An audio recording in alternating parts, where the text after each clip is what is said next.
आजकल दूसरा भी कंट्रोवर्सी चल रहा है। मेरा एक ही अनुरोध है लोगों से कि आप भाषा से परहेज ना करें। ये इमिग्रेशन के मैटर्स वो हैं जो हमारे बंधुओं का जो वीजा कैंसल हो जाता था उसको हम वहां पे अपील करके क्लियर करवाते थे। कंपनी का ही एम्प्लॉय जो 9 साल से काम कर रहा था, उसने कंपनी के डेटा को चोरी किया, सामने वाली कंपनी को दिया, खुद जाके बैठ गया वहाँ पे, मैजिस्ट्रेट के कोर्ट में चल के हाई कोर्ट और सुप्रीम कोर्ट तक केस गया। इसके अलावा इंटरनेशनल लेवल पे भी ये केस लड़ा गया था यूएस में। टेक्नोलॉजी की वजह से आज सिकुड़ गया है जी, दुनिया सिकुड़ गई है। अगर कोई न्यूयॉर्क में छींकता है तो आपको यहाँ पता लग जाता है जी। हाजिर हो। नमस्कार, वकालत.com की पॉडकास्ट सीरीज हाजिर हो में आपका स्वागत है। हम हर बार जैसे एक नए गेस्ट से मिलते हैं और वो अनोखे होते हैं। आज के जो गेस्ट हैं वो उनको अगर मुझे कहना हो तो वो अनोखे में भी अनोखे हैं, क्योंकि ऐसे लॉयर बहुत कम हैं जो जिनका एक्सपोजर इंटरनेशनल है। हम ये सवाल बहुत बार करते हैं, बिकॉज ऑफ ग्लोबलाइजेशन का ज़माना है और बहुत से लॉयर हमारे पॉडकास्ट में आए थे, उनको पूछा था कि अभी क्या चेंजेस आ रहे हैं, लेकिन कोई ऐसा नहीं था जिन्होंने काम किया हो। तो आज के जो गेस्ट हैं उन्होंने दुनिया में काम किया है, दूसरे देशों में काम किया है। दूसरी उनकी खासियत ये है कि उन्होंने कॉरपोरेट में काम किया है, उन्होंने जो नए डिजिटल जो है लॉज उसके अंदर काम किया है। इसलिए आपको बहुत मजा आएगा उनसे बात करने में, और जो स्टूडेंट्स हैं या जो नए लॉयर्स हैं उनको बहुत कुछ सीखने मिलेगा। तो मैं उनका स्वागत करता हूं। उनका नाम है श्रीनाथ अयंगर और उनको श्री के नाम से जानते हैं। उनसे ही मैं उनका इंट्रोडक्शन ज़्यादा नहीं देता हूं, मैं उनसे ही डायरेक्ट आपको रूबरू करवाता हूं। श्री, वेलकम सर, आपका बहुत बहुत स्वागत है हमारे पॉडकास्ट सीरीज में। और ये हमारा सौभाग्य है कि आप जैसे लॉयर से हम बात कर रहे हैं, क्योंकि इसलिए कह रहा हूं कि इतना एक्सपीरियंस ग्लोबल लेवल का और बहुत सारे सब्जेक्ट्स का, मुझे सच में कहूं तो मुझे थोड़ा कंफ्यूज हूं मैं कि आपको क्या पूछूं और क्या जाने दूं। तो शायद मैंने आपसे पहले डिस्कशन में पूछा भी सही। तो सर, ये शुरुआत यहां से ही करता हूं कि ये जो ग्लोबलाइज वर्ल्ड हो रहा है और इसमें जो ये लॉ, इंडियन लॉ है, फ्रेटर्निटी है, या जो स्टूडेंट्स हैं लॉ के, या स्टूडेंट नहीं है लेकिन वो प्रैक्टिस कर रहे हैं और नए हैं, उनके लिए अभी क्या चेंजेस आपको दिख रहे हैं और उनको किस तरह से शुरुआत करनी चाहिए? जी, सबसे पहले बहुत बहुत धन्यवाद जो आपने मुझे आज यहाँ बुलाया है हाजिर हो में। मैंने आपके काफ़ी पॉडकास्ट देखे हैं और काफ़ी इन्फॉर्मेटिव है और काफ़ी नई किस्म की जानकारियाँ आप लॉ स्टूडेंट्स को और वकील की जो श्रेणी उन सबको आप काफ़ी अच्छे से कवर करके अलग तरीके से कवर कर रहे हैं। एंड मैं कहूँ तो मैं बहुत ही भाग्यशाली हूँ। आई एम डीपली ऑनर्ड कि आज आपने मुझे बुलाया है और ये अवसर दिया है कि मैं कुछ बातें शेयर कर सकूँ।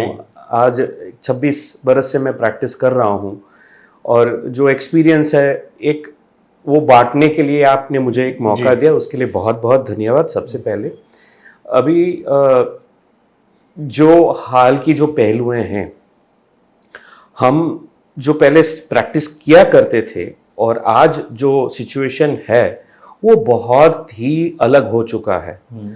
इसका एक बहुत ही जो मेन फैक्टर है, जो कारण है, वो टेक्नोलॉजी जी। टेक्नोलॉजी की वजह से आज सिकुड़ गया है जी, दुनिया सिकुड़ गई है।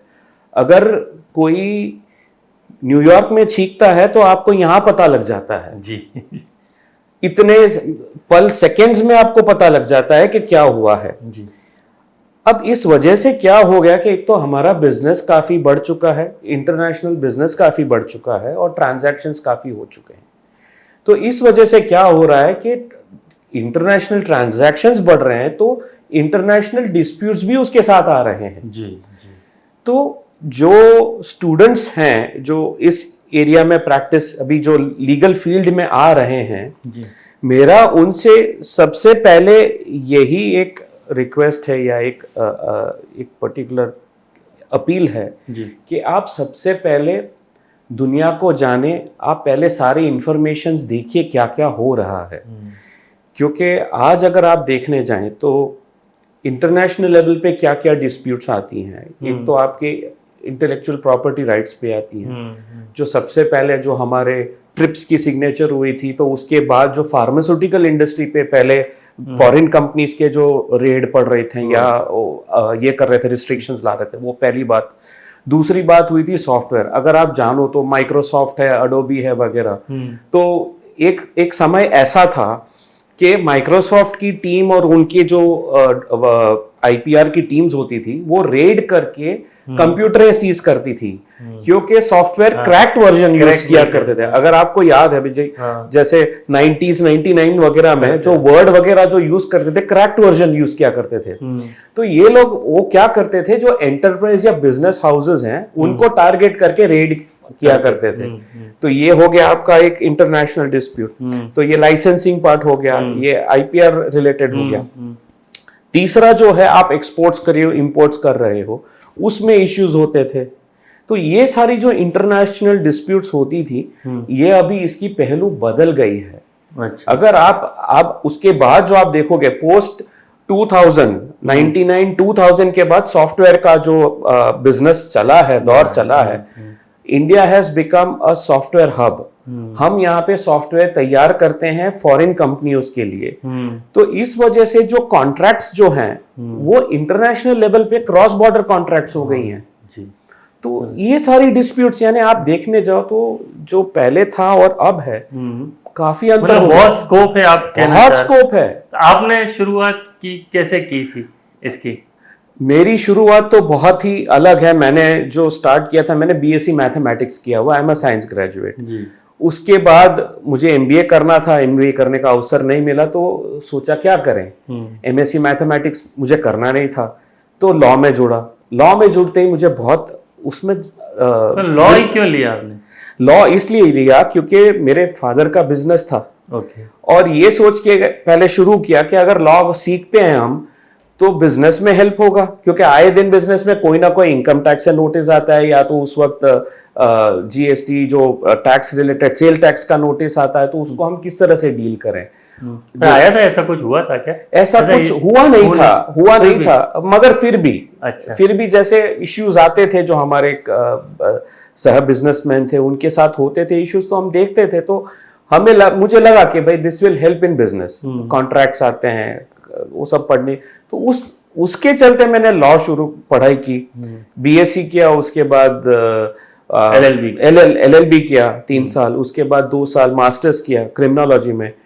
तो उसमें और दिलचस्पी बढ़ गई क्योंकि रिसर्च था, उसमें काफी कुछ सीखने को मिला। वो करते करते मैंने अप्लाई किया था इंटरनेशनल लॉ में डिप्लोमा के लिए, university of San Diego California में। तो मुझे स्कॉलरशिप मिली, तो मैंने diploma in international comparative law का कोर्स किया लंदन जाके, लेकिन डिग्री यूएस की थी। तो वहां पे जो डीन आए थे फैकल्टी के, उन्होंने बोला श्री मैं तेरे को फुल स्कॉलरशिप देता हूं, तू यूएस आ जा। लेकिन मेरी एलएलएम सेकंड पार्ट बाकी थी, तो मैंने सोचा खत्म करके चलते हैं, तो यहाँ कंप्लीट किया।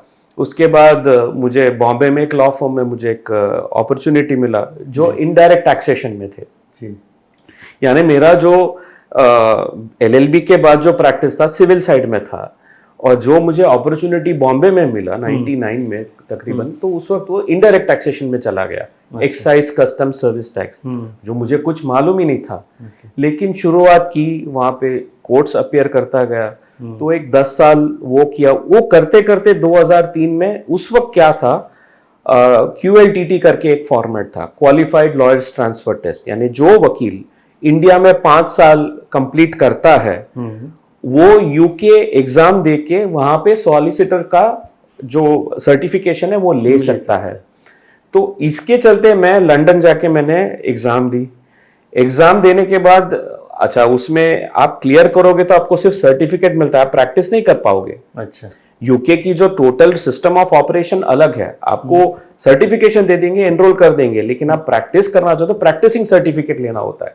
अच्छा। अगर प्रैक्टिसिंग सर्टिफिकेट लेना है तो आपकी इंडेमनिटी इंश्योरेंस होनी चाहिए। अच्छा। वहाँ की सिस्टम बहुत टाइट है। तो मुझे वहाँ पे जो एग्ज़ाम दिया उसके बाद टाइम था बीच में रिजल्ट आने तक का, तो मैंने एक लॉ फर्म ज्वाइन किया। लॉ फर्म ज्वाइन करके मैंने ऐसे ही सर्विस देना शुरू किया। मतलब लंदन में। ओके।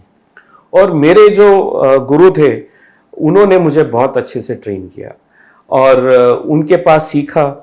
एग्जाम क्लियर हुआ तो वो बहुत खुश हो गया कि भले तेरे फर्स्ट अटेम्प्ट में क्लियर हो गया, बड़ी बात है, तू एसोसिएट सॉलिसिटर के तौर पे जुड़ जा। तो वहां पे मैंने प्रैक्टिस करना शुरू किया। उसके बाद इंडिया आया। इंडिया आने के बाद ये बहुत इंटरेस्टिंग चीज है क्योंकि 2006 में एलपीओ का जो दौर चला, बीपीओ था, केपीओ था, business process outsourcing, knowledge process outsourcing के श्रेणी में लीगल प्रोसेस आउटसोर्सिंग करके एक दौर चला। कब सर? 2006 के करीब, 5-6 करे 20 साल कम पहले लगभग। हाँ। तो इसमें क्या होता था कि फॉरेन की जो लॉ फर्म्स होती थी उनका थोड़ा जो काम होता था वो इंडिया आउटसोर्स करते थे और इंडिया के जो वकील थे वो उसको काम करके उनको देते थे। अच्छा पगार मिलता था और इसके अलावा वो फॉरेन लॉ के बारे में भी थोड़ा बहुत सीखते थे। तो उसके चलते HCL से मुझे बुलावा आया, पता नहीं उन्होंने कहाँ से मेरा प्रोफाइल निकाला और मेरे पीछे ही लगे, बोले आप आ जाओ। तो वो वही काम था जो मैं लंदन में कर रहा था। तो उसके चलते मैं चेन्नई गया। तो लंदन में आपने कोर्ट में प्रैक्टिस किया। अच्छा। लंदन में जो मैंने किया वहां पे एक तो जो रेगुलर जो सिविल के जो डिस्प्यूट्स थे वो हैंडल करते थे, उसके अलावा इमिग्रेशन के मैटर्स हैंडल किए। ये इमिग्रेशन के मैटर्स वो हैं जो हमारे बंधुओं का जो वीजा कैंसल हो जाता था उसको हम वहां पे अपील करके क्लियर करवाते थे। अच्छा। इसमें एक बहुत ही इंटरेस्टिंग केस जो है मैं शेयर करना चाहूंगा अगर आपको। हाँ जी। आपको मालूम है अर्थक्वेक हुआ था बचाव में 2001 में, भूकंप हुआ था। तो उसमें काफी सारी फैमिलीज यानी बेघर हो गई हैं, फैमिलीज टूटी हैं। लंदन में एक थे वहां पे जो बंदे थे, उनका ऑलरेडी एक बच्चा था जो टेस्ट ट्यूब से हुआ था। उनके जो भाई थे वो बचाव में रहते थे। वो भाई के 4 बच्चे और जो छोटा था वो 1 साल का था, उसके ऊपर जो 2 साल 3 साल, उनकी वाइफ मर गई। अब ये बच्चे को संभालेगा कौन? तो वो इंडिया आए। इंडिया के जो प्रोसेस है विधिवत, यानी जो अपने क्या कहते हैं एडॉप्शन का जो प्रोसेस, रिलीजियस तरह से और लीगल तरह से दोनों करके एप्लीकेशन डाल के उन्होंने बच्चे के लिए वीजा अप्लाई किया था तो उन्हें रिजेक्ट कर दिया। अब वो काफी बेचैन थे क्योंकि बच्चा छोटा है। इनको बच्चे की जरूरत, एक बच्चा तो है लेकिन ये तो छोटा बच्चा है और परवरिश करने के लिए इनके पास काफी क्या कहते हैं सहूलियत है। तो वो अपील हमने ली, वो मैटर हमने ली और वहां पे एक एक्सपर्ट के ओपिनियन को लेके और उसमें इन्होंने ठुकराया इस ग्राउंड्स पे कि भाई आपका जो इंडियन सिस्टम ऑफ अडॉप्शन है वो गलत है। अच्छा। इसलिए हम उसको नकारते हैं, हम रिजेक्ट करते हैं। हमने वो इमिग्रेशन लॉ में जो एक्सपर्ट हैं उनके लीगल ओपिनियन को रखते हुए ये अपील हमने वहां पे फाइल की और हम सक्सीड हुए। अच्छा। और अडॉप्शन उन्होंने मंजूर किया बच्चे के लिए। अच्छा। तो ये सब काम में क्या एक सेवा भाव भी हो जाता है क्योंकि आपका जो कार्य करते हो वो हमेशा, लीगल प्रोफेशन की बात करता हूं कि हमेशा इट इज नॉट मॉनिटरी कि भाई पैसे कमाएं। इसमें सेवा काफी कर सकते हो, उन लोगों के लिए मदद कर सकते हो जिनके पास मदद की कोई गुंजाइश नहीं होती, उनको पता भी नहीं होता कि ये इनका हक है। इसलिए सर्विस सेक्टर बोलते हैं, सर्विस प्रोफेशन बोलते, it's a service, not business. हाँ। तो वहां अब फर्स्ट केस याद है आपको कौन सा था इंग्लैंड में? वहां पे मेरा जो फर्स्ट केस था एक्चुअली हाई कोर्ट में हमने फाइल करना था। ये एपिसोड में भूल नहीं सकता क्योंकि हमारे वहाँ पे जो मेरे जो सीनियर थे वो वहाँ के जो स्वामीनारायण निजदिन मंदिर के कमेटी मेंबर भी थे और हम प्रो बोनो केसेस लेते थे मंदिर के, और जो अनप्रिविलेज्ड हैं उनके लिए केसेस लेते थे। ये एक ऐसा केस था जिसमें एक माँ है और उसका लड़का है और कोई नहीं है। वो लड़का साधु बन गया और माँ को थोड़ी हेल्थ प्रॉब्लम भी थी, मेंटल हेल्थ की कुछ प्रॉब्लम थी, तो उसको वो देखभाल कर रहा था। लेकिन ये साधु था और मंदिर में सेवा कर रहा था। हम्म, कार में जा रहा था, कैब में, टैक्सी में, एक्सीडेंट हो गया, लड़का मर गया। अब जो इंश्योरेंस की क्लेम हम कर रहे थे तो उसमें इंश्योरेंस कंपनी ने मना कर दिया कि हम इसका नहीं देंगे। कोई अनाप शनाप रीजन दिया, सीट बेल्ट नहीं था, कुछ भी। तो हमने वो केस एक बैरिस्टर के थ्रू हमने वो अपील में डाला और वो फैमिली के लिए उनकी मदर का देखभाल करना था, तो उसमें हमने we got a successful order. अच्छा ऑर्डर आया उनकी फेवर में, जो पैसा आया उनके लिए काफ़ी था। तो ये जो है वो हमेशा मैं इसलिए मैं भुला नहीं सकता, क्योंकि वो एक शुक्रवार की जो शाम का समय था और ये अपील फाइल करना था अंदर रजिस्ट्री में, हाई कोर्ट के रजिस्ट्री में वहाँ पे। और मैं दौड़ता गया वहाँ पे, टाइम ऑलमोस्ट कट ऑफ पे था और रजिस्ट्री ने, आप तो प्रदेश में तो टाइम का तो पाबंदी होता ही है, बहुत टाइम लेके चलते हैं। मेरे पास सिर्फ 2 या 3 मिनट बचा था। अगर मैं नहीं डालता तो वो निकल जाता और 2 दिन और खींच जाते और शायद हमें लिमिटेशन का प्रॉब्लम भी आ सकता था। तो मैंने वहाँ पे जाके रिक्वेस्ट किया कि मैंने कहा ये फैक्ट्स ऐसे हैं, आप इसको अभी अंदर ले लो तो हमारे लिए अच्छा है, नहीं तो वी विल हैव प्रॉब्लम। ये किसी के अच्छे के लिए, भलाई के लिए कर रहे थे। तो उन्होंने एक्सेप्ट किया और एन वक्त पे हमने अंदर एंट्री कर ली। सिस्टम का जो टाइम था वो सिस्टम से चलता है, वो एंट्री हुई और उसके चलते केस लिस्टिंग पे गई और जो हुआ वो इज अ पास्ट। लेकिन वो एक जो चीज़ है वो मैं हमेशा मुझे याद रहता है कि भाई ये नया जगह है। कितने साल वहाँ पे अपने प्रैक्टिस किया? तकरीबन 5 से 6 साल। जी। जहाँ इंडिया आने के बाद जो मैंने HCL की मैंने आपको जिक्र किया, वहाँ उस वक्त मैं बाकायदा एज अ सॉलिसिटर मैं प्रोसेस को हैंडल कर रहा था। मेरे नीचे तकरीबन 65 लोग थे इंडिया में। नहीं, लंदन में तो लॉ फर्म था। हाँ। वहाँ पे तो 2-3 और पार्टनर थे। अच्छा। और हम लोग क्या 6-7 जूनियर और फिर पैरालीगल टीम और वो सब थी। तो यहाँ वापस इंडिया आने का रीजन क्या है? इंग्लैंड से इंडिया आने का एक रीजन ये था कि एक तो फैमिली नीड्स थी।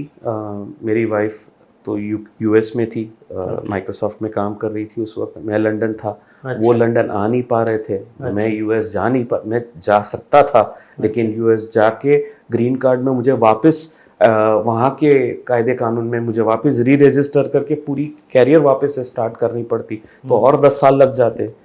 और हमारे पेरेंट्स यहाँ से छोड़ के आने के लिए तैयार नहीं थे, तो हमने डिसाइड किया कि भाई हम चले जाते हैं इंडिया। ओके। तो वी डिसाइडेड, तो ग्रीन कार्ड हमने सरेंडर किया, वर्क परमिट सरेंडर किया लंदन का, और हम आ गए भारत। अच्छा। और फिर मुंबई आए? सूरत आए। उसके 1 साल में मुझे HCL ने मुझे कॉल किया और मैं चेन्नई वहाँ पे गया। कॉर्पोरेट वर्ल्ड में मेरा वहीं पे एंट्री हुआ और LPO का जो प्रोसेस है उसको हैंडल किया as a subject matter expert. अच्छा, ओके। तो मतलब HCL वो कंपनी तो वैसे तो टेक्नोलॉजी कंपनी है। हाँ, उनकी एक BPO डिवीजन भी है। उनका वो डिवीजन तो उसमें ये डिवीजन था। हाँ, उसमें ये एक LPO का पूरा प्रोसेस। तो आपने वो पूरा डिवीजन पूरा हैंडल किया, हेड किया वो। हाँ। तो उसमें कितने मतलब लोग काम करते थे? 35 थे, वो 65 हो गए, 65। अच्छा। तो 65 ये क्या कहते हैं, रिसोर्सेज थे, जिसमें तकरीबन 12 जितने लॉयर्स थे और दूसरे पैरालीगल्स थे। अच्छा। तो वो पूरे वर्ल्ड से, वो एक UK की लॉ फर्म के लिए हम कर रहे थे, वहां से कर रहे थे तो सपोर्ट। और भी इंडिया में और जगह भी ऐसे काफी थे। 2006, 7, 8 ये जो पूरा दौर चला उसमें बहुत कुछ काम हुआ लीगल प्रोसेसेस में। ओके। लेकिन मेरा जो अंदेशा था उस वक्त कि ये लंबा नहीं चलेगा, क्योंकि उसके भी कारण थे। मैं फिर वहां से उस वक्त ही जब मैं HCL में था उस वक्त लेक्सिस नेक्सिस करके, जो अपने लीगल फ्रैटर्निटी सब जानते होंगे, लेक्सिस नेक्सिस करके एक कंपनी है, जो कोर्ट के जजमेंट, जैसे ऑल इंडिया रिपोर्टर है, अपने AIR है, SCC ऑनलाइन है इंडिया में, उस तरह से लेक्सिस यूएस की एक कंपनी है। अच्छा। जो सारे कोर्ट्स के जजमेंट्स रिपोर्ट करती है और रिसर्च मटेरियल्स का उनका जो है पूरा बेस है। उस कंपनी के लिए हम बैक एंड सपोर्ट करने वाले थे, तो उसके काम में काफी लगा हुआ था। वहां से रिसर्च करके, तो आधा टाइम यूएस था, आधा टाइम इंडिया था। तो लेक्सिस के टॉप मैनेजमेंट के साथ मेरी इंटरेक्शन होती थी कि भाई ये प्रोसेस हम कैसे इंडिया लेके जाएं और उसको कैसे यहाँ पे हम डेवलप करें। तो उस प्रोसेस में लगा हुआ था।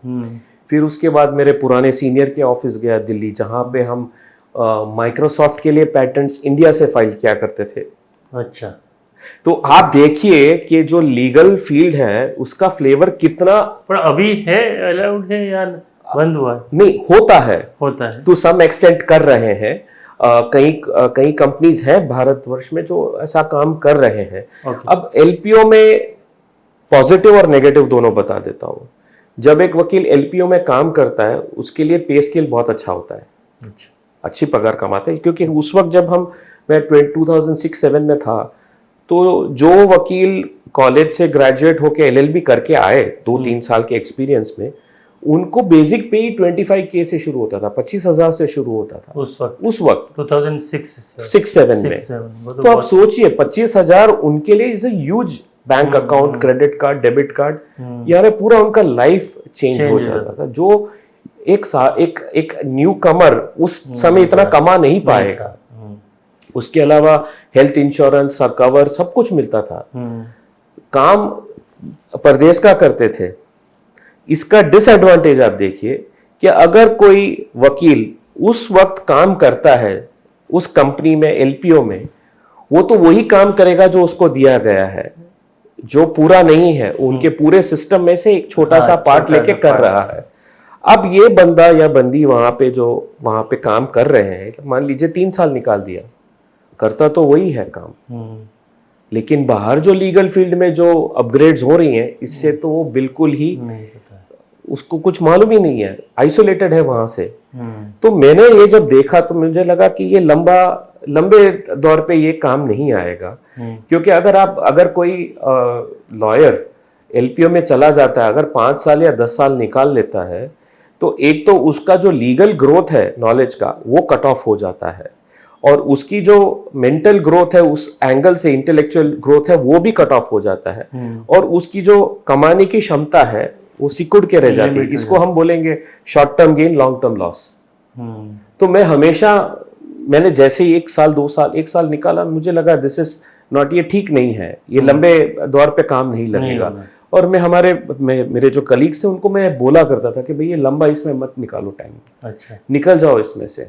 अभी भी बिजनेस होगा, ये हो रहा है, नहीं है, पहले जैसा नहीं है। क्योंकि सर इसमें एक और चीज जो है कि आप वो वहां से जो एक्चुअल इंटेलेक्चुअल वर्क है वो कभी आपको आउटसोर्स नहीं करेंगे। जैसे कि पेटेंट राइटिंग है, जैसे इंटेलेक्चुअल प्रॉपर्टी में पेटेंट ड्राफ्टिंग एक बहुत बड़ी चीज है, उसमें टेक्नो लीगल चीज आ जाती है।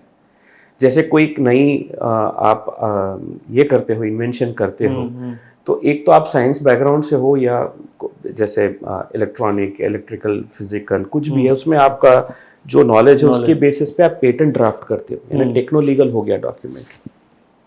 वो ड्राफ्टिंग कभी इंडिया नहीं आता। यहाँ के लोग ड्राफ्ट करते हैं, वो अलग है, वो आउटसोर्स नहीं होने देते।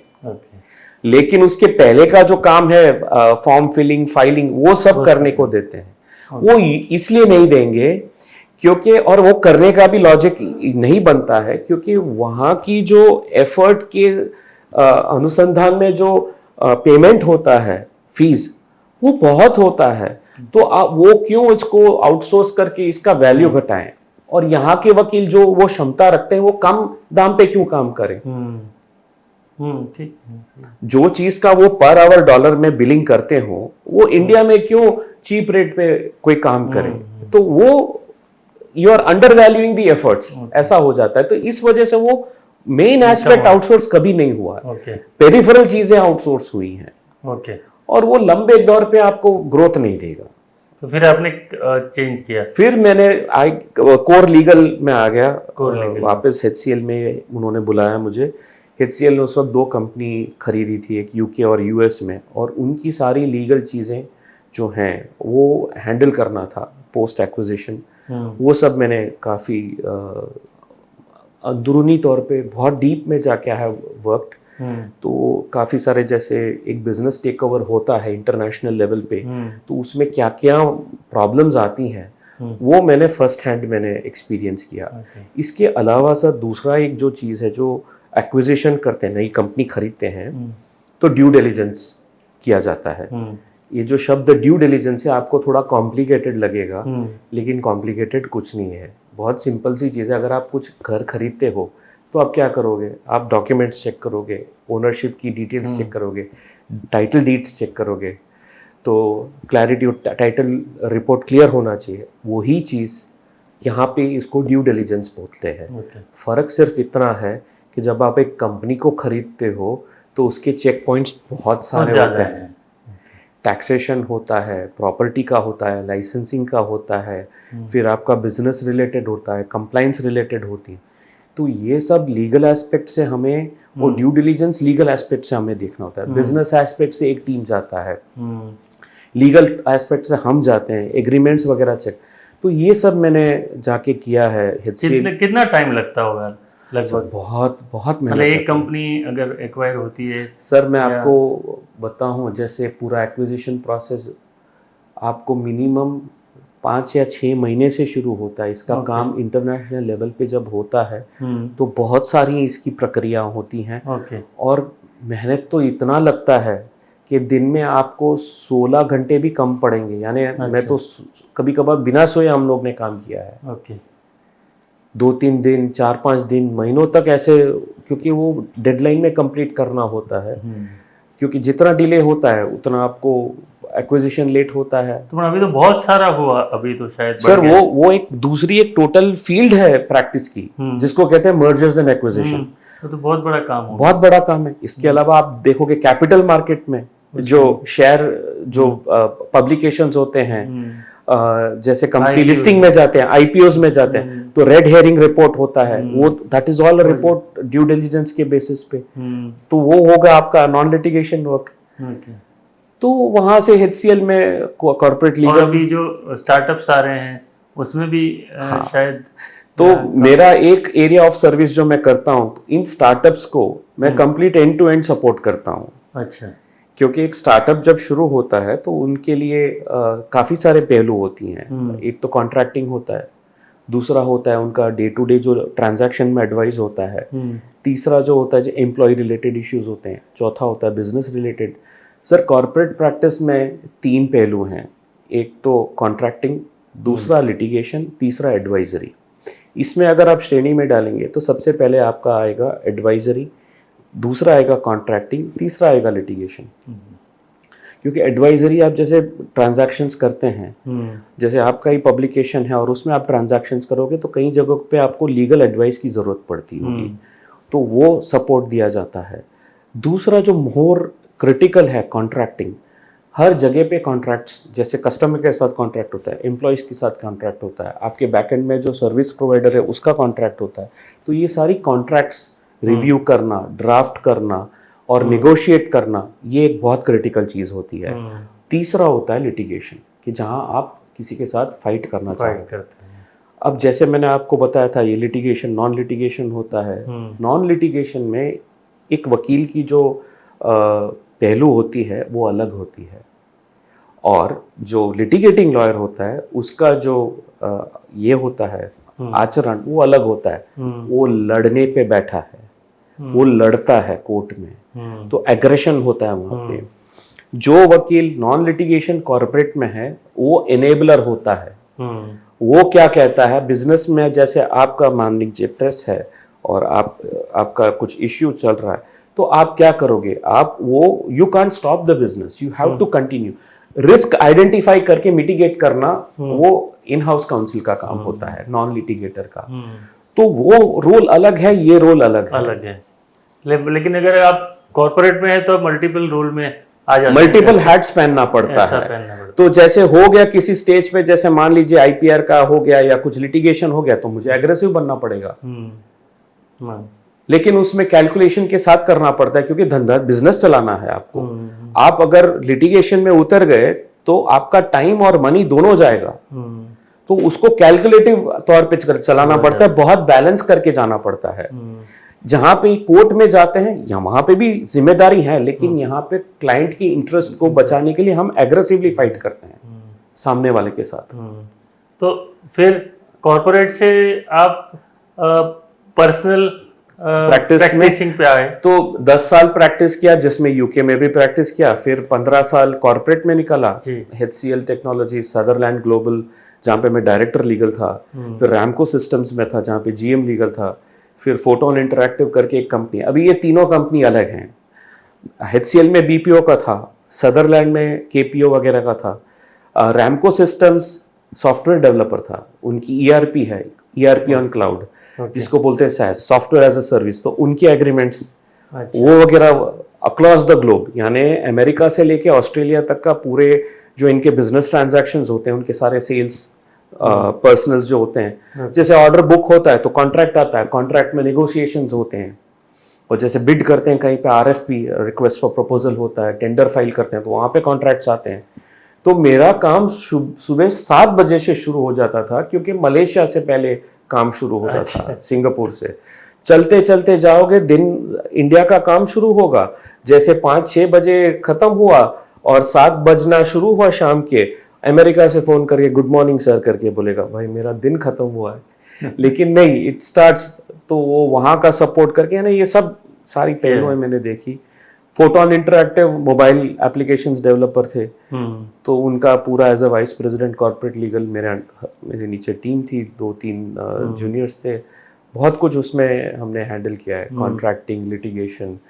उसमें सदरलैंड में मेरा जो पहला अनुभव हुआ साइबर क्राइम का, that was my first experience. वो क्या काम करती थी कंपनी? काम KPO की करती थी। KPO में क्या करते थे, जैसे उनके जो क्लाइंट्स हैं उनका पूरा बैकएंड में ये लोग हैंडल करते थे, जैसे अडोबी है या माइक्रोसॉफ्ट है, इनके लाइसेंसिंग रिलेटेड रेगुलेशंस जो ये करते थे, वैलिडेशन, उसका एक सपोर्ट होता था। BPO में एक और शब्द का प्रयोग किया जाता है, ODC, ऑफशोर डेवलपमेंट सेंटर। ये क्या होता है कि उनका पूरा डेवलपमेंट यूनिट इंडिया होता है, तो उसमें डेटा प्रोटेक्शन के चलते बहुत सिक्योरिटी होती है, यानी आप वो फ्लोर पे जा नहीं सकते, एक्सेस कंट्रोल होता है, आप अपनी लैपटॉप्स नहीं ले जा सकते, फोन नहीं ले जा सकते, तो वो ODC का एक एनवायरनमेंट होता है।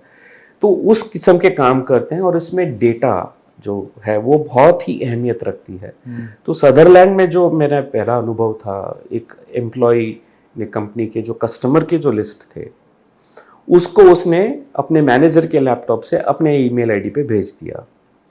अब इनका जो पूरा नेटवर्किंग जो सिक्योरिटी है उसका जो सुपरविजन होता है न्यूयॉर्क से होता है, तो लॉग रिपोर्ट रन होता है। तो जैसे ही रन हुआ तो उनको पता चला कि भाई एक मेल एक्सटर्नल मेल आईडी पे गया है और उसमें अटैचमेंट है। तो जब पता चला तो उसमें सारी की सारी डेटा यानी कस्टमर डेटा निकल चुकी थी। उसके चलते हमने मेरा पहला अनुभव था, और मेरी मुलाकात एक बहुत ही इम्पोर्टेंट हस्ती से हुई, शिवानंद जी करके। Shivanand ji is the erstwhile commissioner of police of Mumbai, और उन्होंने साइबर क्राइम का पूरा विंग सेटअप किया मुंबई में। तो उनसे मिलके उनसे एडवाइस लिया, और वहाँ पे मेरी शुरुआत हुई साइबर क्राइम के रिलेटेड मैटर्स में। तो वहाँ पे थाने में गए, पुलिस स्टेशन में कंप्लेंट किया, हाई कोर्ट मूव किया, हाई कोर्ट से हमने ऑर्डर लिया, और ये जहाँ कहीं पे भी जाके ये बंदा ज्वाइन किया वहाँ पे हमने कोर्ट के थ्रू रेड करवा के उनके सर्वर्स को हमने जब्त किया, और उसको फॉरेंसिक एविडेंस के तौर पे हमने एनालिसिस के लिए दिया। ये था 2013 में। ये बहुत अर्ली है उस टाइम पे, इतना बहुत अर्ली, शायद पुलिस वालों को भी, तभी कोर्ट्स को भी नहीं पता होगा ये सब। तभी शुरुआत हो रही है, यानी पुलिस को भी यानी इस प्रोसेस का मालूम नहीं। उस वक्त IT एक्ट की भी ये नहीं थी, देयर वाज नो क्या एक्ट ही नहीं बना था, उसका गठन नहीं हुआ था। 2002 में शायद प्राइमरी हुआ था, उसका इम्प्लीमेंटेशन इफेक्ट नहीं हुआ। यही सब फर्स्ट टाइम केसेस थे। अच्छा, उसके बाद जो मेरा जो अनुभव हुआ फोटोन में जब था तब जी। वो बहुत ही इंटरेस्टिंग था, क्योंकि कंपनी का ही एम्प्लॉय जो 9 साल से काम कर रहा था, उसने कंपनी के डेटा को चोरी किया, सामने वाली कंपनी को दिया, खुद जाके बैठ गया वहाँ पे और 6 लोगों को लेके गया, और उसके बाद काफ़ी सारी प्रोसेसेस हुई उसमें, कंप्लेंट्स, एफआईआर्स, उसके बाद cross FIRs, matter high court गई, यूएस में लिटिगेशन हुआ, गूगल को पार्टी बनाया गया, गूगल से एविडेंस मांगा गया। तो ये पूरी एक क्या कहते हैं, पूरा प्रोसेस जो मजिस्ट्रेट कोर्ट से एफआईआर से शुरू होके मजिस्ट्रेट के कोर्ट में चल के हाई कोर्ट और सुप्रीम कोर्ट तक केस गया। इसके अलावा इंटरनेशनल लेवल पे भी ये केस लड़ा गया था यूएस में।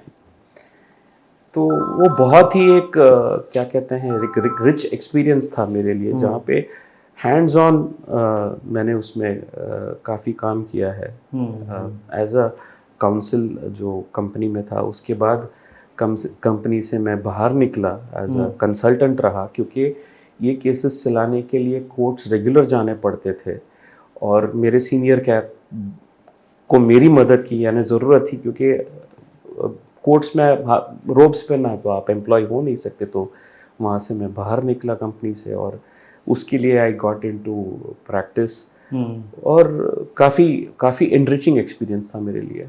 फिर मतलब कॉर्पोरेट से निकल के अब फिर प्रैक्टिस में प्रवेश किया, प्राइवेट प्रैक्टिस शुरू की। हाँ, वो कहाँ की? ये तो मुंबई था पूरा? ये नहीं, कॉर्पोरेट का मेरा चेन्नई से था। चेन्नई से, लेकिन ट्रैवलिंग अक्सर हुआ था, बॉम्बे ये सब ट्रैवलिंग इज अ पार्ट मेरा इसमें काफी रह चुका है। फिर ये प्रैक्टिस मैंने जो रीस्टार्ट की वो मैंने चेन्नई से शुरू की। चेन्नई से। और क्योंकि मेरा सूरत के साथ तो मेरा क्या कहते हैं जन्म से लगाव है, और मेरी ऑफिस यहाँ पे है और मैं प्रैक्टिस कर चुका हूँ, तो मैंने यहाँ पे भी मैंने अपना ये शुरू कर दिया ताकि यहाँ के लोगों को भी मैं अपनी तरफ से सेवा दे सकूं, और जो एक्सपीरियंस है वो इनके साथ में। यहाँ वैसे भी डायमंड और टेक्सटाइल, डायमंड का तो फॉरेन के साथ कोलैबोरेशंस तो होते हैं, टेक्सटाइल्स के बिजनेस होते हैं, तो उस तरह से मैं थोड़ा अपनी तरफ से कंट्रीब्यूट करें और थोड़ा टोपोग्राफी चेंज करें, क्योंकि हम एक रूडिमेंट्री एस्पेक्ट से चलाते हैं। जो मैंने देखा है कि जो एग्रीमेंट्स की तरफ कोई ध्यान देता नहीं है, और जो आप आईटी सेक्टर में और कॉर्पोरेट्स में जाओ तो हर जगह आपका एग्रीमेंट होता है, वो बहुत अहमियत रखती है। तो वो जो एक्सपीरियंस है मैंने सोचा सूरत ले आए और उसको और एनरिच कर सकें, लोगों से शेयर कर सकें। मैंने हाल ही में अभी south Gujarat chamber of commerce and industry में एक पूरा दिन का मैंने साइबर क्राइम पे मैंने एक सेशन रखा था। काफ़ी वेल रिसीव्ड था, काफ़ी लोगों ने एडमायर किया, काफ़ी लोगों को इंफॉर्मेशन मिली। तो अब coming back to your question, तो इसमें आपको दिखा होगा कि कितनी सारी पहलू हैं एक लीगल प्रैक्टिस में, और इसमें तो मैंने एक चीज़ अभी टच ही नहीं किया, आर्बिट्रेशन। हाँ, वो नहीं किया वो एक अलग ही एक डायमेंशन है जो आजकल कॉर्पोरेट्स जो करते हैं, डिस्प्यूट्स थ्रू आर्बिट्रेशन ही कवर करते हैं, ताकि उनका जो डिस्प्यूट है वो तुरंत सॉल्व हो जाए। हाँ, कई डिस्प्यूट्स एक्सपेंसिव हो जाते हैं, लेकिन एटलीस्ट टाइम बाउंड हो जाता है वो। लेकिन आर्बिट्रेशन की जो प्रक्रिया है वो आप अगर ढंग से उसको अगर फॉलो करें तो आपका रिजल्ट अच्छा आता है। जैसे बड़े डिस्प्यूट्स तो थ्रू आर्बिट्रेशन से ही क्लोज करते हैं। Singapore is one good area, वहाँ पे आर्बिट्रेशन के लिए बहुत अच्छा बेस है। सिंगापुर आर्बिट्रेशन सेंटर है, लंदन में है। लंदन थोड़ा एक्सपेंसिव होता है, तो इंटरनेशनल डिस्प्यूट्स हम काफ़ी सिंगापुर में ही हम लोग रेफर करते हैं। और अभी आप मतलब यूनिवर्सिटी, मतलब ये तो आपने चेंबर ऑफ कॉमर्स में प्रोग्राम किया, आप स्टूडेंट लेवल तक भी इस चीज़ को ले जा रहे हैं, आपका जो एक्सपीरियंस को आप यूनिवर्सिटीज़ के साथ भी जुड़े हुए हैं। यूनिवर्सिटीज़ में अभी यहाँ पे तो फिलहाल इतना ये नहीं, लेकिन एशियन स्कूल ऑफ जर्नलिज्म है चेन्नई में, वहाँ पे मैंने लेक्चर्स दिए हैं। इसके अलावा लोयोला कॉलेज में I have given lectures. Neyveli lignite corporation जो है वो मुझे बुलाते Okay. हैं once in a year on awareness cyber crime related.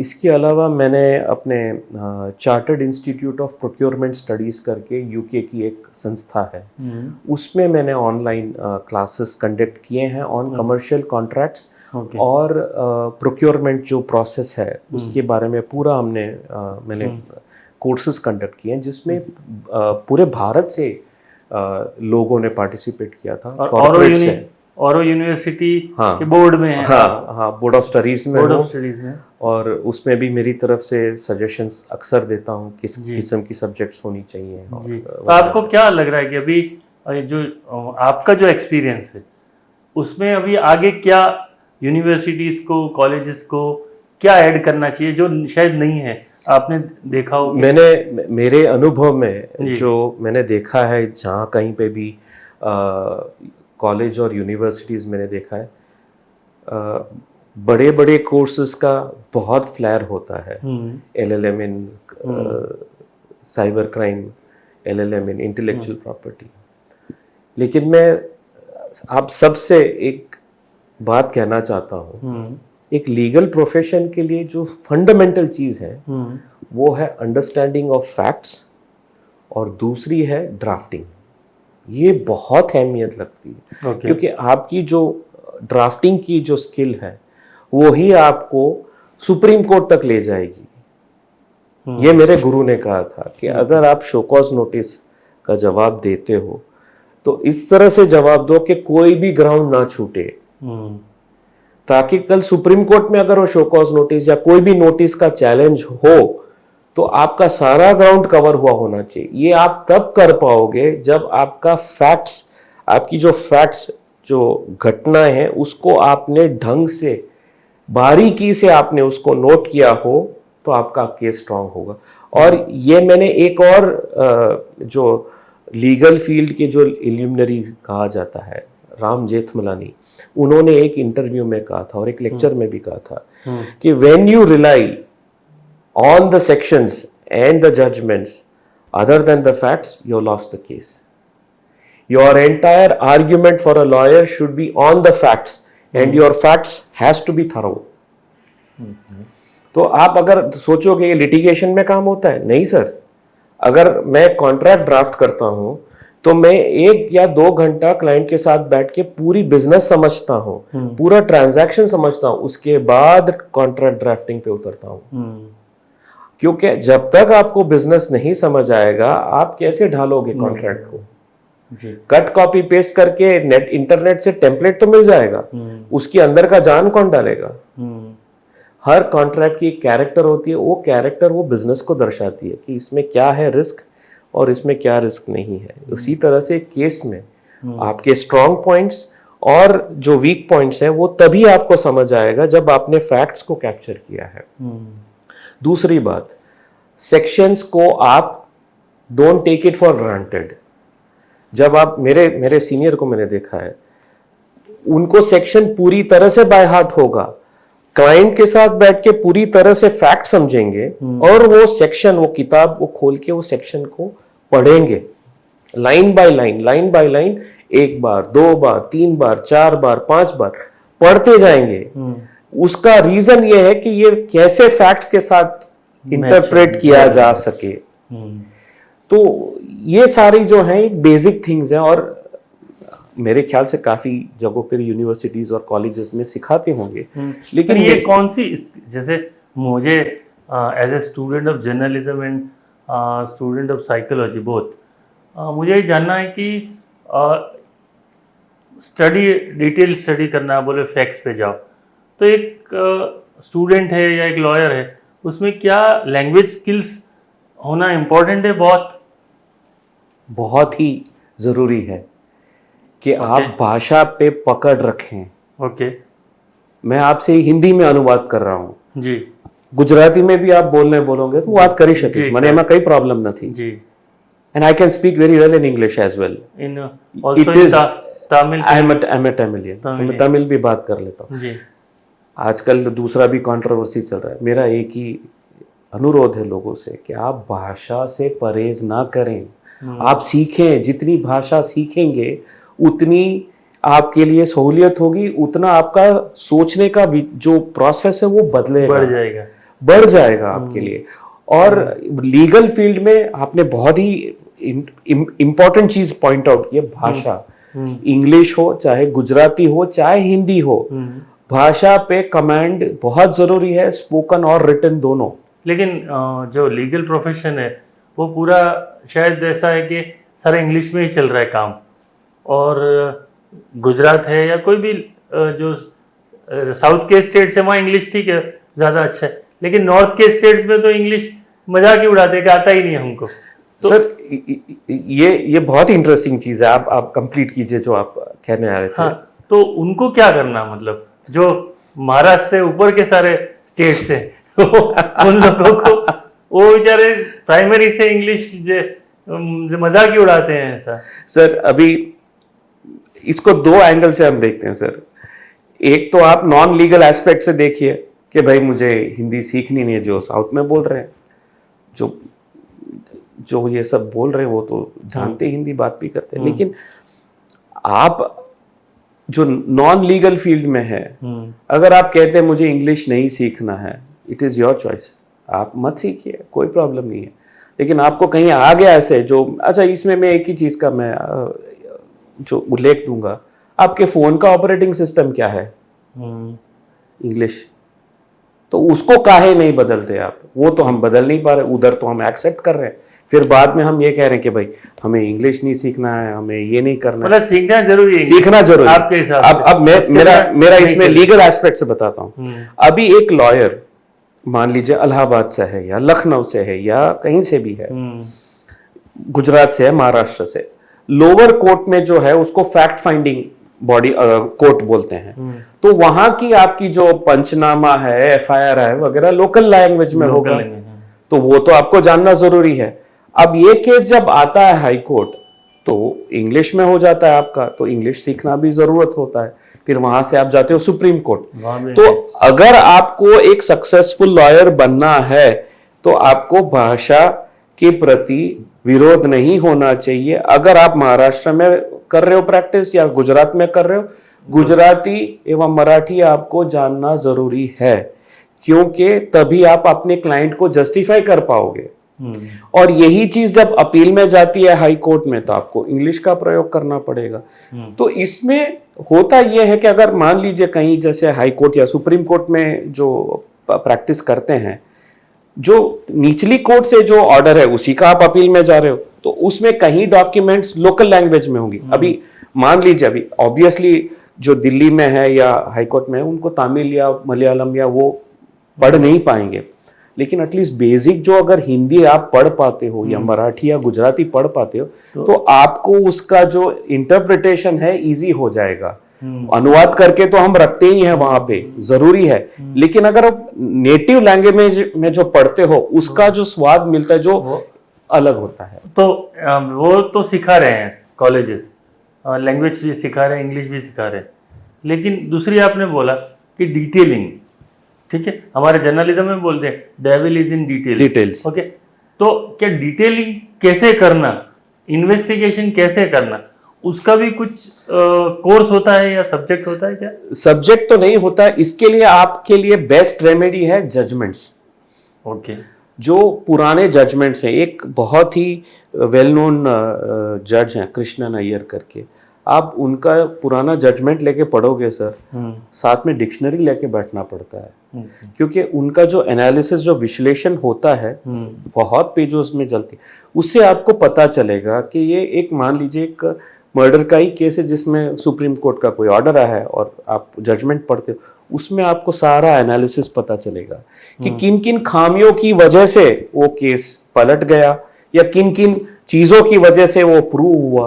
तो ये जब आप पढ़ोगे उससे आपको ये पता चलेगा कि मैं जब एक केस लेता हूं तो मुझे क्या क्या पहलुएं देखनी है। और एक और इंपॉर्टेंट चीजें हैं कि स्टूडेंट को या वकील को कोर्ट में बैठ के दे हैव टू सी, जो नए जो बच्चे आ रहे हैं, कोर्ट में जाइए, बैठिए और देखिए, माहौल को ऑब्जर्व कीजिए, जज क्या सोचते हैं, वो क्या करते हैं, वो कैसे इंटरप्रेट करते हैं, कौन कैसे प्रेजेंट कर रहा है, ये सारे ऑन लाइव आप जैसे फीड लेते जाओगे सबकॉन्शियसली आपका माइंड ट्रेन हो जाएगा। वो एक अलग एस्पेक्ट है। लेकिन coming back to the language aspect, English तो चाहिए आपको अगर आप सुप्रीम कोर्ट प्रैक्टिस करना चाहते हो, हाई कोर्ट जाना चाहते हो, इंटरनेशनल लेवल पे जाना चाहते हो, language English is important. Local जहाँ पे भी प्रैक्टिस कर रहे हो लोकल लैंग्वेज सीखो, वो बहुत इंपॉर्टेंट है। और इन्वेस्टिगेशन के लिए जजमेंट्स पढ़ो। जजमेंट्स तो पढ़ो। अभी इन सब में टेक्नोलॉजी कहाँ हेल्प कर रही है? नहीं करेगी क्या? आपको आर्गुमेंट करना कोर्ट में वो बात अलग है, लेकिन आप बैकएंड में काम कर रहे हो तो वहां तो टेक्नोलॉजी आपको बहुत हेल्प करेगी। पूरा जजमेंट 5000 पेजेस का मान लो है तो पूरा जजमेंट पढ़ने की जरूरत नहीं है ना। जरूरत है। अभी मैं आपको बताता हूँ। जैसे गूगल का पिन पॉइंट करके कोई सॉफ्टवेयर है तो वो आपको अब बोलो कि भाई ये वर्ड कितने जगह यूज हुआ है तो आपको ढूंढ के देता है। आप पढ़ सकते हो उसको। तो ऐसे टूल्स बहुत से हैं जिनको आप हेल्प ले सकते हो। मैं ये नहीं कह रहा पढ़ो मत, लेकिन क्या टेक्नोलॉजी की हेल्प लेनी चाहिए या फिर पेज टू पेज पढ़ना चाहिए? अभी जैसे बोल रहे हैं ना एआई, तो इंटेलिजेंस आर्टिफिशियल होता जा रहा है। किसका? हमारा। ओके। अभी आप टेक्नोलॉजी का आपने जिक्र किया, कहाँ पे शुरू होता है? आपका शुरू होता है कि जब आप ड्राफ्ट कर रहे हो तो आपको माइक्रोसॉफ्ट वर्ड जानना जरूरी है। इसी के चलते अगर आप कुछ प्रेजेंटेशन करना चाहो तो पावर पॉइंट की आपको जरूरत पड़ती है, और अगर एनालिसिस करते हो नंबर्स के साथ तो एक्सेल शीट की जरूरत पड़ती है। और इन सबको अगर आपको कहीं भेजना करना है तो आप व्हाट्सएप यूज करोगे, ईमेल यूज करोगे। तो टेक्नोलॉजी आ गई आपकी फंडामेंटल एस्पेक्ट पे, वो आ गई। वर्ड कितना जानना चाहिए आपको? अभी पहले जमाने में आप मानते हैं, आपको मालूम है स्टेनो टाइपिस्ट हुआ करते थे। इसमें मुझे एक इंटरेस्टिंग चीज जो मुझे याद आ रही है मैं आपसे शेयर करना चाहूँगा। मैंने जब सूरत प्रैक्टिस किया कर उस वक्त जब मैं 2002 1 और 2 सेक्शन 9 आर्बिट्रेशन का मैंने अप्लाई किया था। Interim application, interim stay pending arbitration, पूरी पिटीशन मैंने ड्राफ्ट की थी। तो जो सीनियर आए थे कोर्ट में बैठे थे मेरे साथ, तो उनके बगल में बैठा था, तो कॉपी सर्व किया तो उन्होंने बोला तेरे ऑफिस में स्टेनोग्राफर कौन है? तो मैंने कहा ये सेवक है सर, स्टेनोग्राफर बुला लीजिए, आ जाता हूँ टाइप करके लिख दूंगा। तुमने क्या बात कर रहे, तूने खुद टाइप किया? मैंने कहा हाँ सर मैंने खुद ही टाइप किया है ये सब। तो वो दंग रह गए, क्योंकि सिर्फ ड्राफ्टिंग नहीं, आपको फॉर्मेटिंग भी करना है। अभी तो सब जानते हैं क्योंकि ये नेसेसिटी हो चुका है। तो technology is an inherent part. तो आप स्पीच टू टेक्स्ट यूज नहीं करते हैं?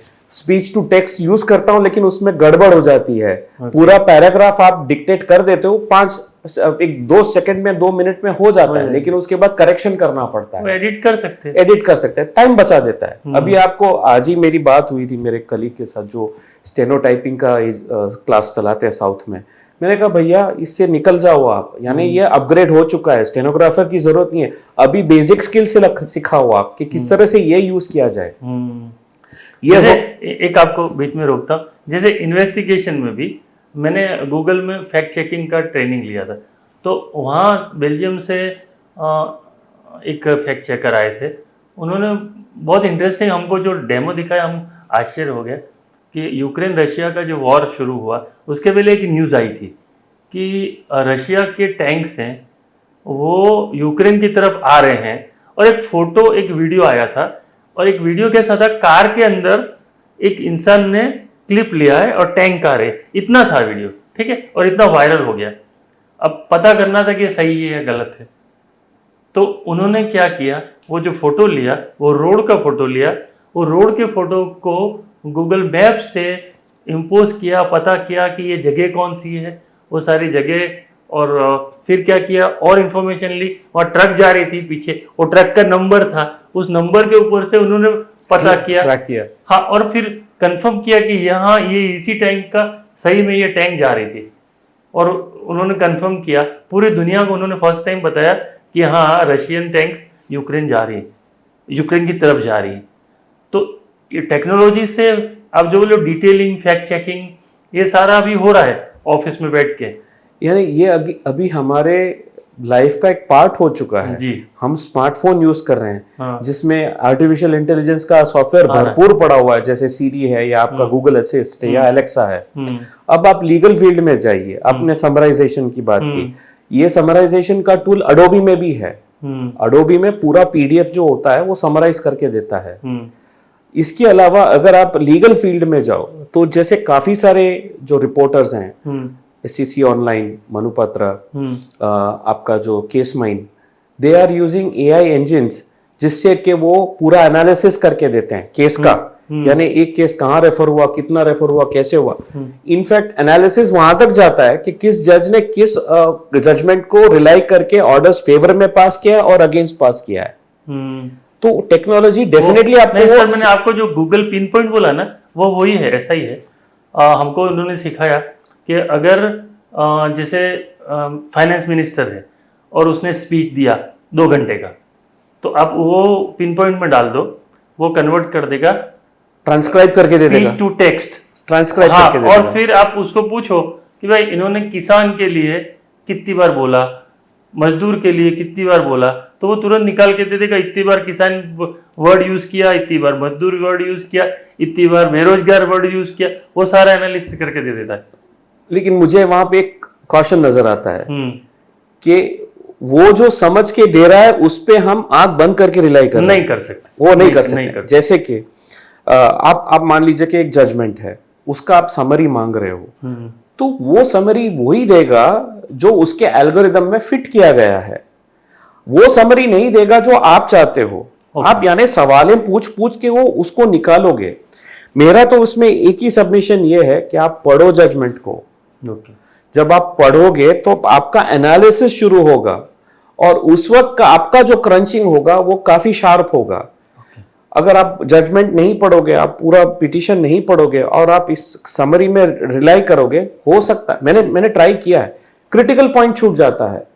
क्योंकि वो क्रिटिकल पॉइंट आप जिस एंगल से देख रहे हो उस एंगल से वो नहीं दे रहा है। एक जजमेंट में काफी एस्पेक्ट्स एनालाइज किया जाता है, तो हो सकता है आप डिले कंडोनेशन की सोच रहे होगे, तो उसमें इंटरप्रिटेशन क्या हुआ है, जजमेंट में क्या लिखा गया है, वो आपको पढ़ के ही निकालना पड़ेगा। हाँ, टूल यूज कीजिए, क्वेश्चंस पूछिए, लेकिन वो आपको एक आइडिया देगा इस पैराग्राफ में, आप फिर जाके पढ़िए। जब तक नहीं पढ़ेंगे तो आपका माइंड शार्प नहीं होगा, और जब तक नहीं लिखोगे तब तक नहीं होना है आपका, because there is a logical thing between reading, remembering, analysing and writing. आज मैं पहले मैं नोटबुक्स रखा करता था, अब मैं आई यूज अ टूल, और उसमें मैं आईपैड में ही मैं अपने आज की तारीख में भी नोट्स लिखता हूँ। क्योंकि मुझे लिखे बगैर मेरे को सेटिस्फेक्शन नहीं होता। मे बी ओल्ड स्कूल कह सकते हो, लेकिन वही है जो आपको पॉइंट्स नहीं, मैं इसलिए इस चीज को मैंने बहुत खींचा, शायद 5 मिनट इसलिए खींचा क्योंकि आप ऐसे शख्स हो जो टेक्नोलॉजी में जाके वापस आ रहे हो, और आप ना बोल रहे हो कि नहीं उसको मत, मतलब हेल्प लो, It helps. लेकिन रिलाई मत करो। Don't blindly rely on technology. वो यानी आप कर चुके हो वो सब, उसके बाद आप बोल रहे हो।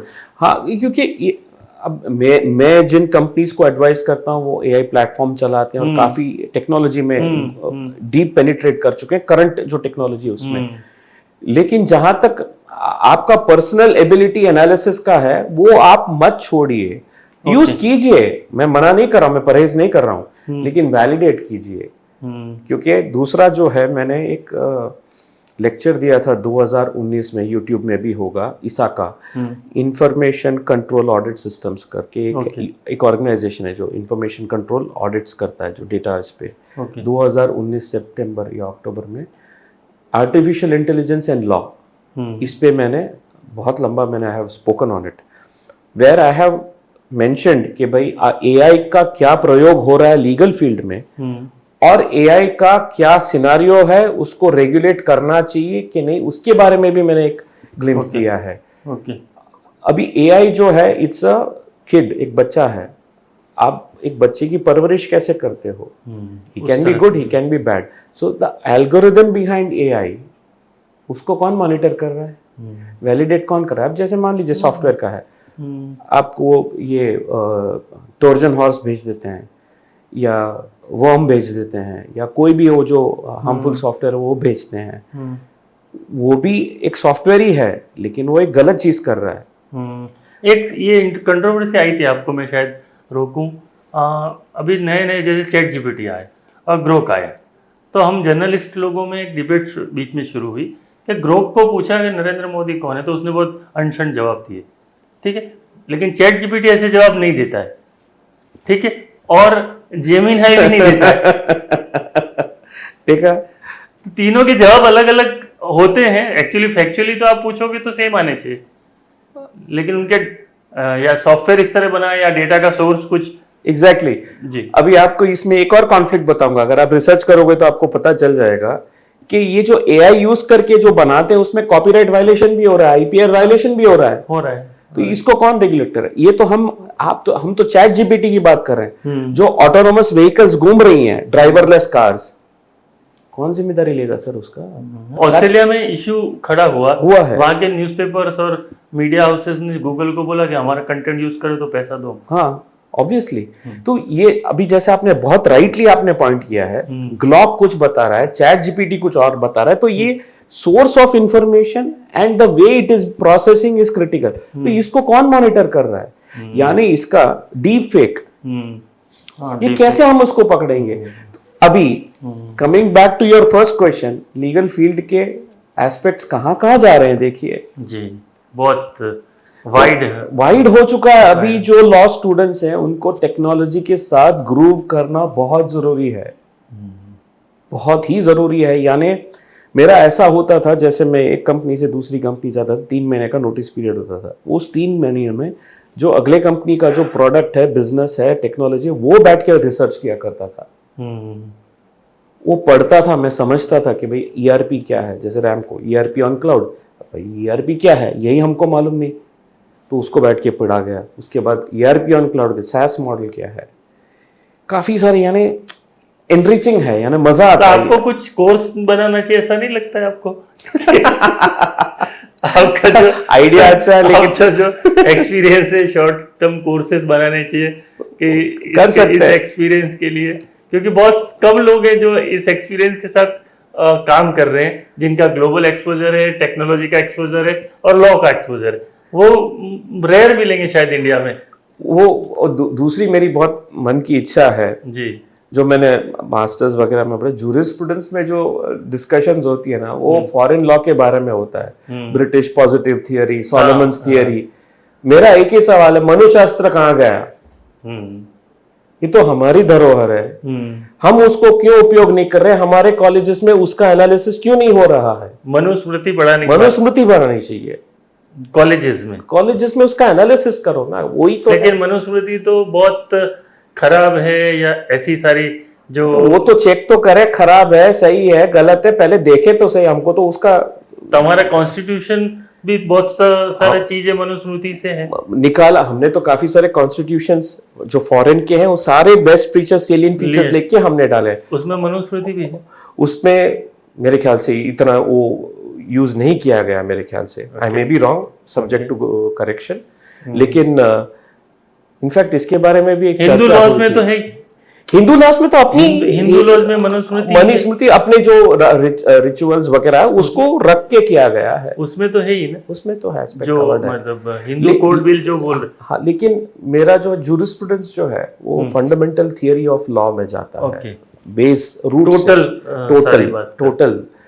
तो जैसे अगर आप महाभारत की एक जो इंसिडेंट बताया जाता है, पंच पांडव में जो सबसे जो बड़े भाई थे युधिष्ठिर, तो चोरी हो रहा है, एक घर पे चोरी हुई है, चोर पकड़े गए, तो उसमें 3 लोग पकड़े जाते हैं।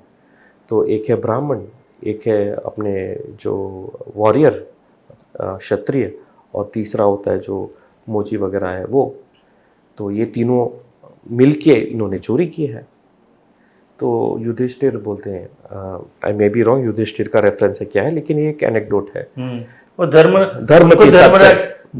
बोला जाता था यार जी। तो वो जो मोची है उसको बोलते हैं, इसको 2 ये करके छोटा सा पनिशमेंट देके भेज देते हैं। वो जो क्षत्रिय है उसको थोड़ा ज्यादा पनिशमेंट देते हैं, लेकिन जो ब्राह्मण है उसको ज्यादा से ज्यादा पनिशमेंट दी जाती है। क्यों? क्योंकि उसको मालूम है ये गलत है और उसके बावजूद वो कर रहा है। तो ये देयर इज अ वेरिएशन। तो ये सब चीजें कहां से आ रही हैं? यानी पनिशमेंट दे रहे हो, अगर अभी के कोडिफाइड लॉ में जाएंगे ना, क्रिमिनल कॉन्स्पिरेसी, डालो तीनों को अंदर। लेकिन हमारे जो प्रोसेस में, जो हमारी जो ग्रंथों में जिसका विश्लेषण, वो इस सब को एनालाइज करके बता रहा है कि भाई सबसे ज्यादा अपराधी कौन है? वो है जिसको जानकारी है, वो ब्राह्मण जिसको मालूम है ये सही है गलत है, वो अगर वो काम करता है इसको पनिशमेंट ज्यादा मिलनी चाहिए। तो ये एनालिसिस कहां से आ रहा है? ये न्यू एजुकेशन पॉलिसी में इंक्लूड नहीं किया है अभी? नहीं सर, ये टोटली अलग है, क्योंकि अभी हर चीज में भारतीय एस्पेक्ट आ रहा है। फॉर एग्जाम्पल, कल ही मैंने एक साइकोलॉजी के प्रोफेसर का इंटरव्यू किया, उन्होंने बोला कि भारतीय मनोविज्ञान अभी कॉलेजेस में पढ़ाना कंपलसरी कर दिया। हाँ। तो भारतीय जैसे जिसको बोलते हैं कि कायदा शास्त्र या जो, तो वो सिस्टम अभी पढ़ाई नहीं जाती कहीं पे। सर अभी हमारा तो कोडिफाइड लॉ ब्रिटिश ने जो बना के दिया है वही उसको, उसी को हमने अभी मॉडिफाई करके BNS, तो BNSS इंक्लूड नहीं कर इसको अभी और हमें इवेल्युएट करके अंदर उसको अभी इसमें क्योंकि यहाँ ये कंट्रोवर्सी खड़ी होगी कि ये आप जैसे बोल रहे हो मनुशास्त्र, तो वो एक ब्राह्मणवाद की बात है, ऐसी आर्ग्यूमेंट आएगी। हाँ ठीक है। और बहुत से ग्रुप्स ऐसे हैं जो इस सिस्टम में नहीं है, उनके कोड अलग हैं, शायद ट्राइबल से आप बोलो तो उनके कोड्स अलग थे, तो उनको भी आपको इंक्लूड करना पड़ेगा। You have to take a holistic approach. पूरे इंडिया के जो भी अलग अलग तरह के जो कोड्स हैं। मेरा मनुशास्त्र या इसके प्रति इंडिकेट करना सिर्फ ये नहीं है कि आप सिर्फ इसको लो, जितने भी इंडियन जो भी है हमारे धरोहर है, जो अलग अलग प्रांत और अलग अलग जगह से, इस सब का जो सेलिएंट फीचर, जो गुड फीचर्स है उसको आप लो, उनको लो जी।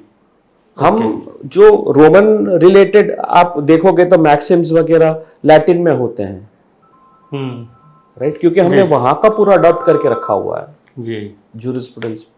हमारा जो कहाँ है, वो हमारा कैरेक्टर कहाँ चला गया, हमारा जो ये है वो क्यों हम उसको नहीं ले रहे? लेना जरूरी है ना, वो भी है जी। तो this is one aspect that I have always thought कि भाई हमें इससे भी लेना चाहिए। मनुशास्त्र करंट टाइम में यूज होगा नहीं होगा मालूम नहीं, लेकिन एनालाइज तो कर सकते हैं कहां से क्यों उस वक्त जो किया गया था वो किसी कारणवश किया गया था। ओके। और वो युग अलग था, अब का युग अलग है, तो अब के हिसाब से हमें बनाना पड़ेगा। जो रिलेवेंस है आप ले लो तो निकाल सकते। जैसे एविडेंस एक्ट में अभी इलेक्ट्रॉनिक एविडेंस आ गया, तो उस जमाने में कबूतर उड़ाया करते थे, उसके बाद चिट्ठी आई, उसके बाद SMS आया, अभी ईमेल आ गया, अभी व्हाट्सएप आया, सब कुछ आ गया। अभी लेटेस्ट जजमेंट तो देखा आपने, कौन सा? हस्बैंड एंड वाइफ के बीच में डिस्प्यूट है, तो आप चोरी छुपे डिटेल्स निकाल सकते हो। तो इसमें राइट टू प्राइवेसी वर्सेस ये जो एविडेंस गैदर किया जाता है, तो उसका कॉन्फ्लिक्ट नहीं, तो उसके लिए भी एक्सप्लेनेशन दे। अब कैसा चेंज आ चुका है। सर आपको देख के एक सवाल सबको उठा है कि आप इतना बड़ा टीका कर रहे हैं, वो क्या पहले से कर रहे हैं, ये कंटिन्यूस है या अभी शुरू किया? मैं स्टार्टिंग से करता हूँ यार, बचपन से मेरा ये। और इंग्लैंड गए, वहां पे भी आप कर इंग्लैंड में भी किया है मैंने। तो आपको किसी ने पूछा सवाल कि ये क्या है, क्यों करते हैं ऐसा? किसी ने पूछा नहीं। अच्छा, आज तक किसी ने पूछा नहीं। ओके। ये हर एक का एक जो बिलीफ है जी।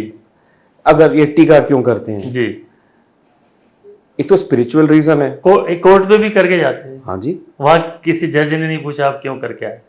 आज तक तो किसी ने नहीं पूछा जी। आज तक तो किसी ने पूछा नहीं जी।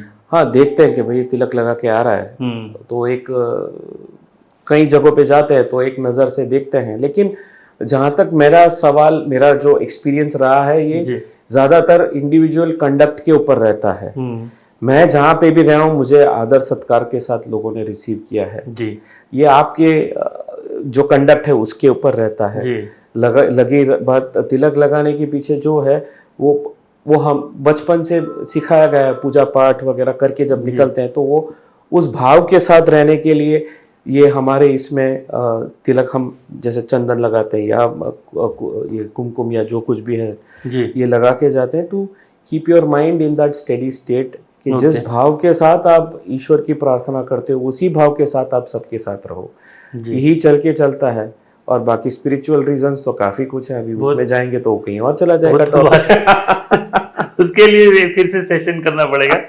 तो जिसके लिए मैं I don't know whether I am competent to. जी।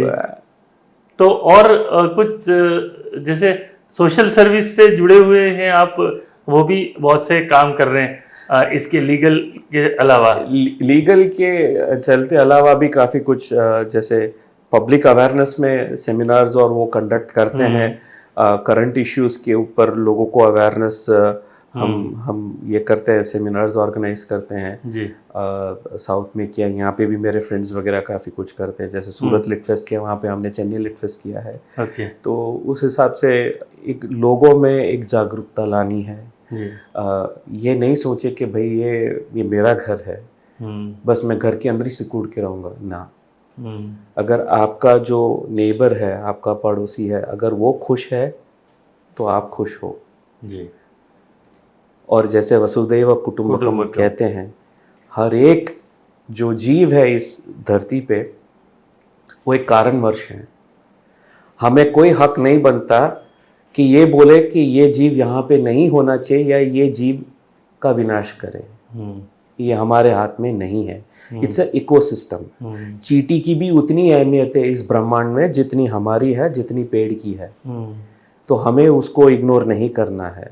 हर जीव का इसमें है, एक पात्र है। कहते हैं कि अगर मधुमक्खियां उड़ गई तो पूरी धरती उड़ जाएगी। है, एवरीथिंग इज इंटरकनेक्टेड। तो ये हमें समझ के जाना है। तो वो एक एस्पेक्ट से वो अलग एक एस्पेक्ट है, लेकिन इसी एस्पेक्ट में चलते हुए लोग क्या कहते हैं कि लोग टिप्पणी काफ़ी करते हैं, क्रिटिसाइज काफ़ी करते हैं, लेकिन उनका कंट्रीब्यूशन क्या है सर? वो समाज को बदलने के लिए क्या कर रहे हैं वो पूछना ज़रूरी है ना। It is very important. वो तो हम यानी it can not be just take you have to give something, awareness generate करना। जैसे मेरे जो फ्रेंड्स यहाँ पे हैं जिनके साथ में जब भी मौका मिलता है मैं पार्टिसिपेट करता हूँ, चेन्नई सूरत लिट फेस्ट वगैरह जो होते हैं, किस लिए कर रहे हैं, उसमें टॉपिक्स क्या बातचीत होती है, हम विश्लेषण करते हैं, एनालिसिस करते हैं करंट इश्यूज पे, प्रोज एंड कॉन्स रखते हैं। It is not a favour of one versus other, ऐसा नहीं है। हम ये सब लाते इसलिए कि पब्लिक को एक जानकारी मिले। और ये सिर्फ सोसाइटी के रिलेटेड या पॉलिटिकल रिलेटेड नहीं है, काफ़ी सारी चीज़ों के बारे में डिस्कस होता है। हमारी चर्चा शायद बहुत लंबी चल सकती है, लेकिन अगर आपकी डिमांड होगी तो मैं फिर से इनको इनवाइट करूंगा और दूसरे और टॉपिक्स पे बात करूंगा। मैंने पहले ही कहा था कि बहुत सारे टॉपिक्स और बहुत सारा सब्जेक्ट्स हैं हमारे पास हमारे आज के गेस्ट से चर्चा करने के लिए। फिर भी मैं जितना कवर कर चुका उतना मैंने किया। धन्यवाद सर, आप हमारे साथ इस बात पे जुड़े और हमको बहुत सारी ऐसी नई चीज़ें बताई और फ्यूचर में भी ऐसी नई चीज़ें बताते रहेंगे, ऐसी आशा है। धन्यवाद। आपको भी धन्यवाद जो मुझे आप यहाँ आज मुझे आपने इनवाइट किया और आपके साथ ये चर्चा करके काफ़ी अच्छा लगा और कई नई चीज़ों के बारे में बात करते करते सोचना भी शुरू कर दिया है। तो बहुत इंटरेस्टिंग लगा आपके साथ ये डिस्कशन में, ये विश्लेषण करने में। थैंक यू वेरी मच, आपका बहुत धन्यवाद। और लोगों को जो ये देखेंगे उन सबको भी बहुत बहुत धन्यवाद। नमस्कार, जय हिंद। हाजिर हो